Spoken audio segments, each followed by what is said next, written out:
Welcome back to Just Chattin', and this is the series of videos we do on Thursday and Sunday evenings for our own entertainment. So today's video is the result of viewer requests, and I've gotten several of these lately, so I'm sort of combining all of the questions and boiling them down to the one basic question that has been asked many times, and that is, do I think Harry is damaging his mother's memory? So, spoiler alert, the quick and easy answer is, oh my goodness, yes.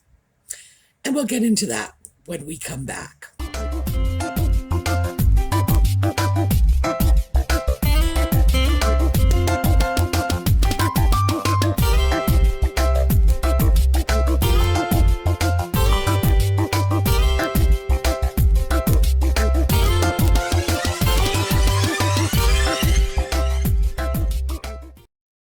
Well, I think we should start with the obvious. Harry and his relationship with his dead mother. And I'm not going to talk about Harry's relationship with his mother when she was alive, because although I suspect, that's all I can do, that there were some problematic areas in that relationship, what I can speak to is his relationship with his mother now that she is dead. And the reason I can speak to it is the same reason any of you could speak to it. And that is, Harry is playing this relationship out over the front pages of every newspaper in the world at every possible opportunity. And I think that is probably the one, if I had to pull out one way in which he is doing the most harm to his late mother's legacy, that would have to be it. See, human nature being such, if someone tells you over and over and over again that a human being is really a saint, a deity, the blessed Madonna, sooner or later, every one of us, even the most ardent Diana fans, will be stepping back saying, hey, wait a minute, that's not true. Diana wasn't a saint. Diana was a human being. She had strengths and she had weaknesses, but she was not a goddess from Mount Olympus. And if there is one area of damage, that's the one I'd have to point to, because it's the most pervasive. And the reason it's the most pervasive is Harry is making it pervasive, because he is playing the Diana card at every turn. Now, I understand that Harry loved his mother.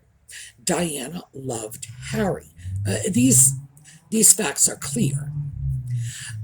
But Harry's obsessive reverence of the memory of his dead mother, frankly, is smacking of mental illness at this point. Now, we've talked about this before. I have brought in my own experiences, having lost a parent at around the same age Harry was when he lost his mother. Harry was almost 12 when his mother died. I was almost 11 when my father died. It's very normal to believe when you are 11, 12 years old, because your idea of life and death is not firmly rooted in reality at that point. It's normal to believe that mommy, that daddy, that grandma is somewhere looking down on you, taking an interest in you, because we don't have a very clear concept of what dead means when we are at that age. I mean, we don't have a pretty clear concept of physics or calculus either. Well, most of us don't. People like Stephen Hawking, I imagine, do. But most of us are not clear about these concepts. And for the most part, our fantasies about the dead parent still having an impact on our lives, it's not the sort of thing we go around sharing with people. So you don't go to the surviving parent and say, you know what, Mummy, I think Daddy's still looking down on me. Because these are personal experiences in general. Maybe if we did and Mummy had the sense to say, oh, we need to talk about this. But for most of us, it's a phase we go through on our way to accepting the loss, the reality of the loss, and I mean loss as in gone, of our parents. Now, many of us have religious beliefs that say that one day we'll be reunited, etc., etc. And that's not what I'm talking about. I'm talking about life in the real world on this planet. And Harry has stated explicitly on many occasions that he believes his mother is influencing his decisions. And, well, I believe that's a delusion, frankly. I just don't know anything more I can say about that. I do not believe his mother is influencing anything. I do not believe my father was anybody else's dead relatives. That is just not a reasonable belief to hold. But when Harry says things like this over and over and over again, it's like he starts to wear us down, and we will start fighting back. Your mother wasn't perfect, Harry. Your mother had her flaws, Harry.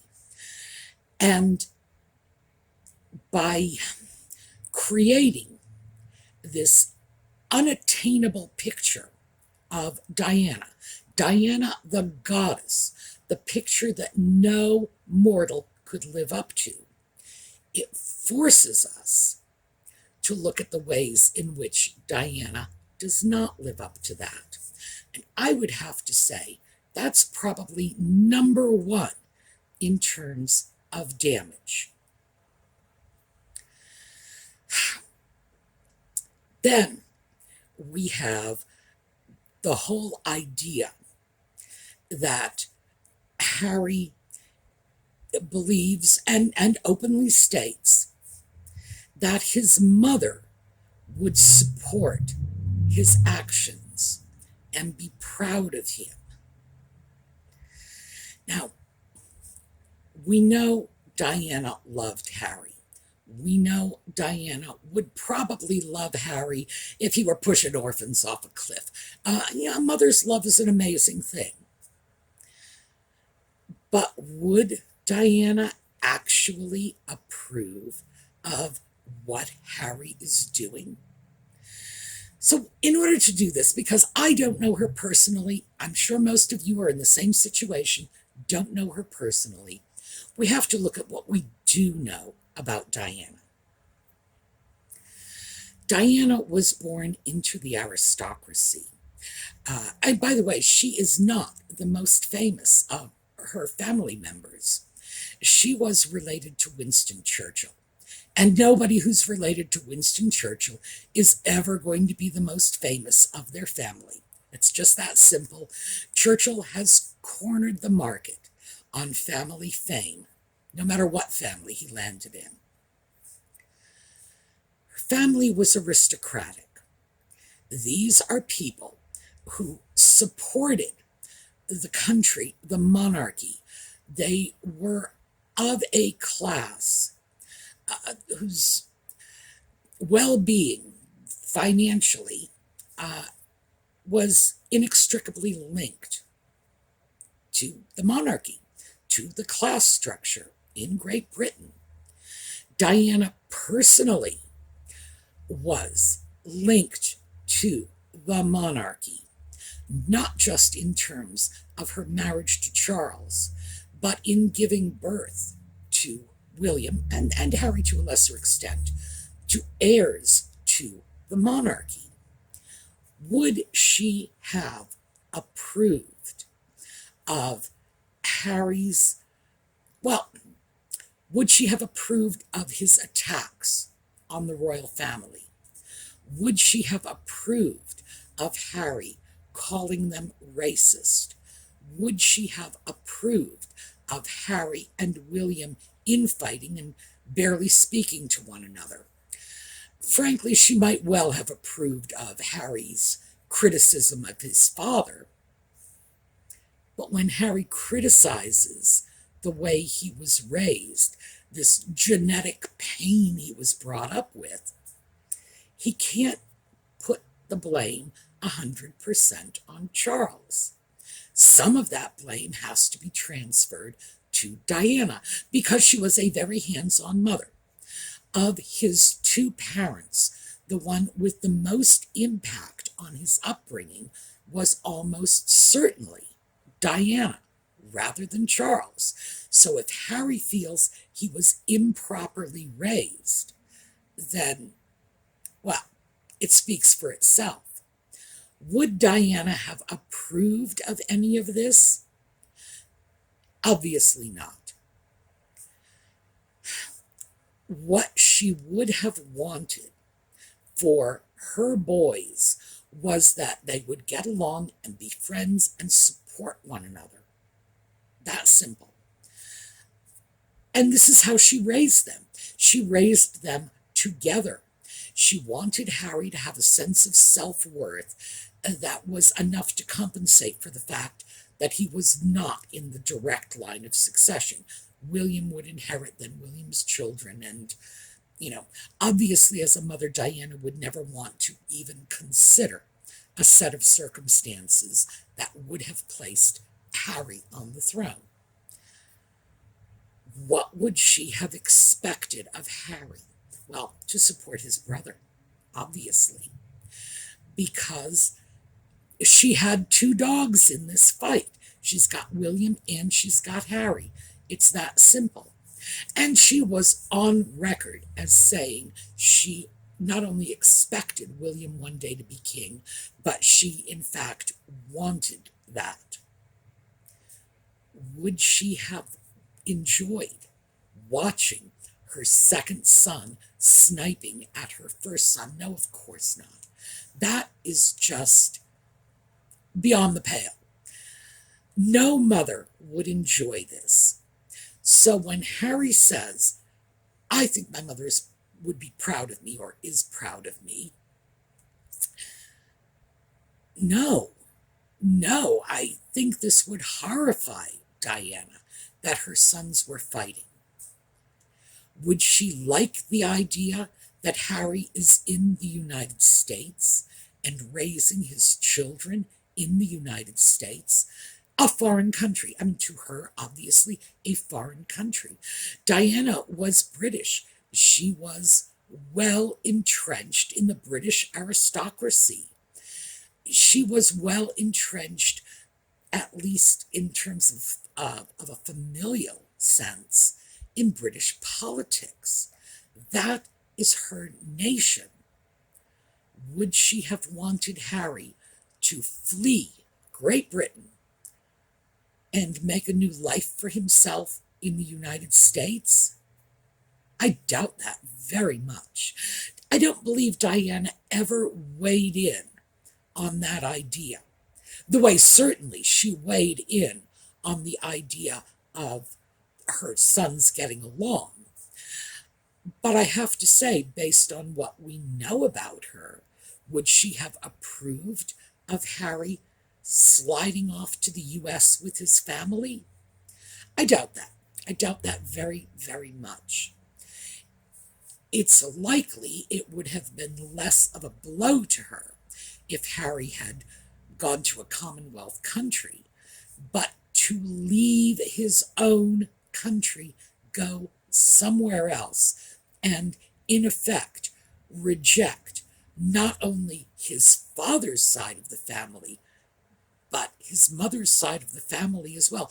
Because let's not lose sight of the fact that not only has the Queen not met her putative granddaughter or seen the putative grandson in years, the Spencers haven't either.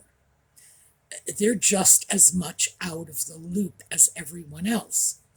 And that is completely forgotten.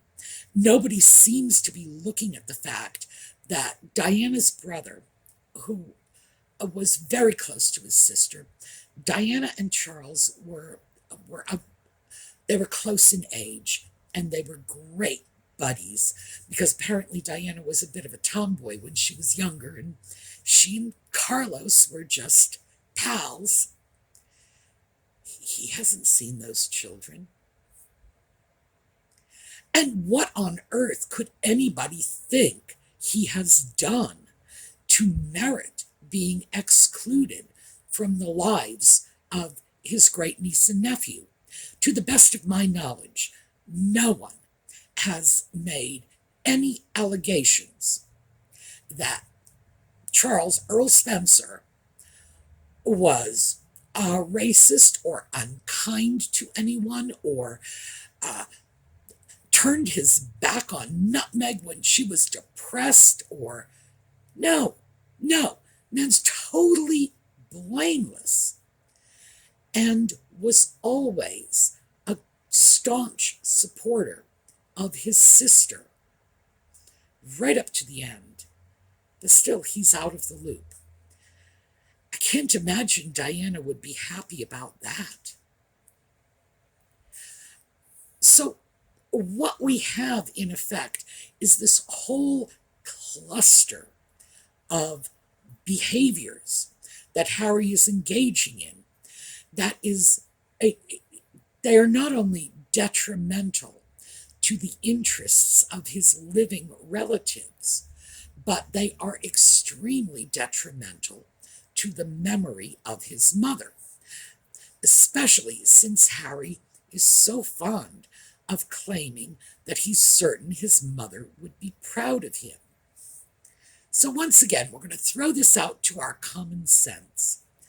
Let us suppose that we have a couple of children, one of whom has run off, is sniping at the other. Our family, meaning our brothers and sisters, not just our in-laws, don't get to see the children. Our wayward son is off on the other side of the world. Would any of us be happy with that? Would any of us be able to say, I am so proud of him? Okay, let me just rephrase that. You're a young mother. You've got your baby in your arms, little boy, and you say to yourself, gee, isn't this wonderful? He could grow up to be president, and he could broker world peace. He could grow up to be a doctor, and he could cure cancer. Or he could grow up to be a spoiled, whining brat, attacking his brother and his extended family at every turn. Which one do you suppose you would choose? No one would look at Harry's life and say, I would be proud if I had raised this person. No one. I feel sorry for Charles because he is left with the picture of this wayward son in his face. Diana, perhaps fortunately, did not live to see this. But I say perhaps fortunately because perhaps if Diana had lived, things would have been different. I'd like to believe they would have been different. I would like to believe that much of Harry's incredibly negative behavior was coming from that void in his soul that was left when his mother was gone. That would explain a lot to me. Certainly, all of the other explanations I come up with usually start and stop with sociopathic. The problem with constantly dragging Diana into the dialogue is she's not around to defend herself. She is not here. She cannot say, I'm proud of him, I'm not proud of him, I wish he had done this, I wish he had not done that. I think most of us know that if Diana had been around to witness Harry's behavior over the past 2 years, at the very least there would have been some angry phone calls between them, at the very least. What Harry needs to understand is that constantly linking himself to his mother and his mother's memory means that he is transferring some, perhaps a lot, of the responsibility for his negative behavior to his mother, who is clearly innocent of this. I don't think there is anyone who would honestly believe that Diana would have supported Harry's attacks on the royal family and the monarchy in general, because this is William's legacy. Harry would have put his mother in a position in which she would have to choose between her two sons. By constantly putting this agenda forward, my mother's dictating my life. My mother is looking out for me and she is at one with me. It forces some of that responsibility Diana's way. It says, she likes what I'm doing. Would she really have liked what he was doing? I don't think so. She supports this. She's put this all in motion. She is here. She is with me. She is fixing me up. There's no way to look at that and not say that Harry is intentionally or otherwise. And with Harry, I don't know how much awareness he has of what he's doing, but intentionally or otherwise, he is making Diana his co-conspirator in his war against his own brother. It's ludicrous to believe that Diana ever would have supported that. What mother would?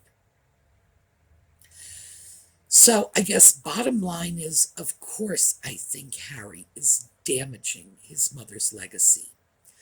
I don't think he's anywhere near done damaging his mother's legacy either. On the other hand, do let me say this. I think that his obsession with his dead mother is unhealthy. I think it is symptomatic of a level of mental illness, and as I've said before, I am not a psychiatrist. Even if I were a psychiatrist, I'm not Harry's psychiatrist. So I'm really not in a position to comment too much on that. Just observing what I am seeing, what we are all seeing. I do not think this is the product of a healthy mind. And it's clearly not going away. What I am starting to look at now is the magical thinking involved. And before then, as a fellow survivor of the loss of a parent, some things I can relate to. I can relate to the desire. I can relate to the, oh, my parent is still watching over me from many years ago, from childhood, helps us adjust to the loss. But it's really starting to look irrational. I'm frankly irrational. Harry clearly believes that mommy is still around, still dealing with him, talking to him the way I'm talking to you. We may not be in the same room together, but I really am saying these things. He believes that of his mother. I do believe that is sincere, that he's not making this up, that he's not just saying it for effect. Oh yes, I believe my mother's watching over me. No, I think he believes his mother is watching over him. So in Harry's defense, I will say, that's not sound thinking. And how hard can you come down on a person whose thinking is that unsound? I've said this before, I will say it again. He needs therapy. Oh, and when I say therapy, I do not mean counseling. I do not mean he needs, better up in a career counselor. I think he needs a serious professional, a psychiatrist or a psychologist. No, a psychiatrist. Major difference between a psychiatrist and a psychologist is a psychiatrist can prescribe drugs. And I'm pretty sure Harry would benefit from some happy pills on this one. The fact is, he needs help. He needs more help than counselors can give him. He needs serious psychological intervention, because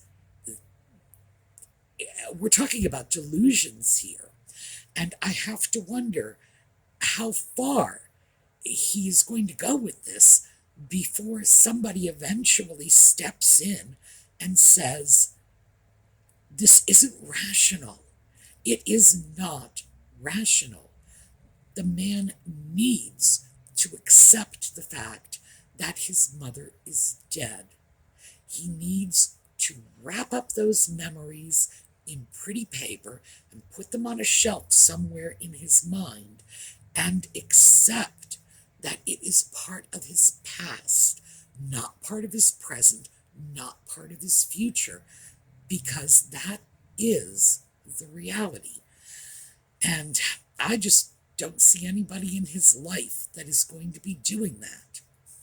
So, that is my opinion, and I will tell you that part of it is based on what I bring to the table, just having gone through the same experience at the same age, and knowing the pain, the need to find a way to cope.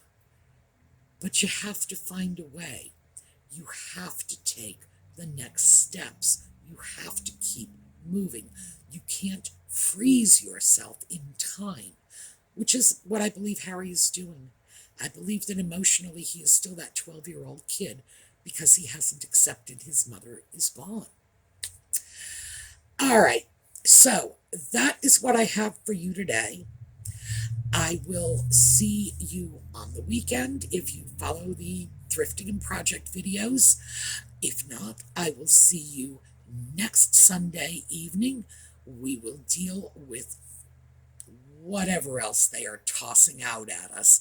Oh, and it will be something, because they're always tossing something out at us. In the meantime, have a terrific day. We're going to take a look at a slideshow on the way out, and I will see you next time.